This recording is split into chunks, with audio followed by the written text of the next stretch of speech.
people have been asking this question back and forth. Between the police commissioner, Commissioner Outlaw. The Eddie Irizarry case, the man who was shot and killed by a police officer in Philadelphia.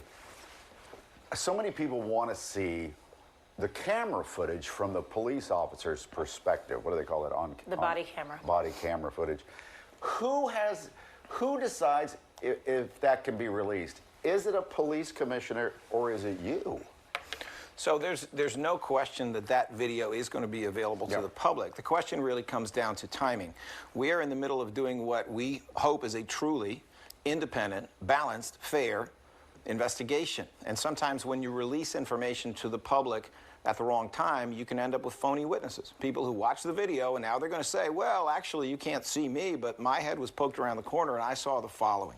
So this is why, in order to protect the integrity of an independent investigation, the timing is important. I will tell you that we have been in steady contact with the Irizarry family through their legal representative, that we expect to have a face-to-face meeting in the near future. And, you know, there may be some things that we are willing to do privately because it will not taint an investigation with phony witnesses that we're not willing yet to do publicly. But that video will be available to the public at the appropriate time. It should be. We have to be transparent.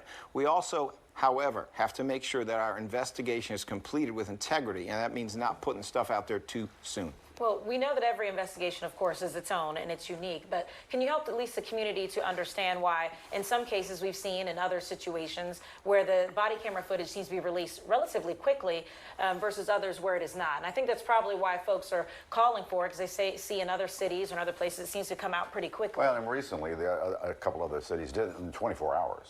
But well, you know, I guess it depends on the individual case. There are cases where there's a greater danger of releasing the video in a way that is going to result in false investigative leads or false information. It sometimes has to do with how many people were out there. Is this a dense residential area where there are a lot of people? And that's really just one factor. So, so you do have to meet with the police commissioner and decide, okay, well, what are we going to do?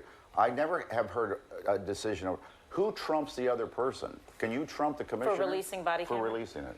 Well, we don't, you know, we don't trump each other. The police commissioner is the one who makes decisions about whether to discipline, to hire, or fire. Right. That is the commissioner's lane. They make recommendations to us about what to charge, but what we charge or don't charge is our lane. And I think she respects our lane, and I think that we respect her lane. When it comes to the video, there are a lot of factors in play. One of the factors is the wishes of the family. And as I said, we are in contact with them.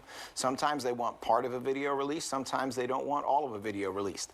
Other issues have to do with whether or not you're going to be sparking up unrest. And if so, what's your timing? What's the context? Obviously, the public deserves to know, and they should know, at least the vast majority of this video. You would factor that in.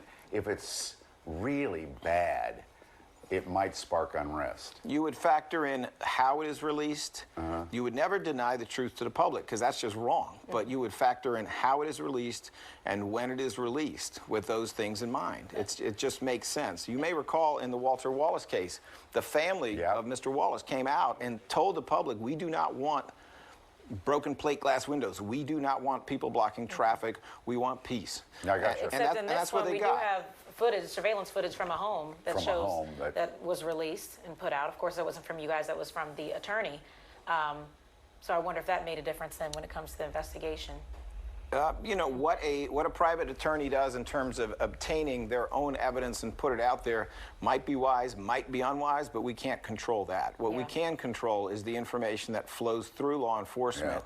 And yes, this will all be public, and it will all be public in the relatively near future. Would you say this is wise or unwise to release that porch video? I would say that depends on what it is the family is trying to accomplish. You know, I think their releasing it was something they felt was appropriate. It certainly didn't change our situation a whole lot, because the quality of video that we have, frankly, is a lot clearer, than what was there. So I'm not going to comment on whether Mr. Johnson should or shouldn't have done that. The family felt they needed to do it for reasons, I think, relating to some of the earlier commentary about the case. But I can tell you that we're within our domain, we're going to try to do the right thing. Okay. All right. District Attorney Larry Krasner. Thanks for coming in. Of course. Thank you.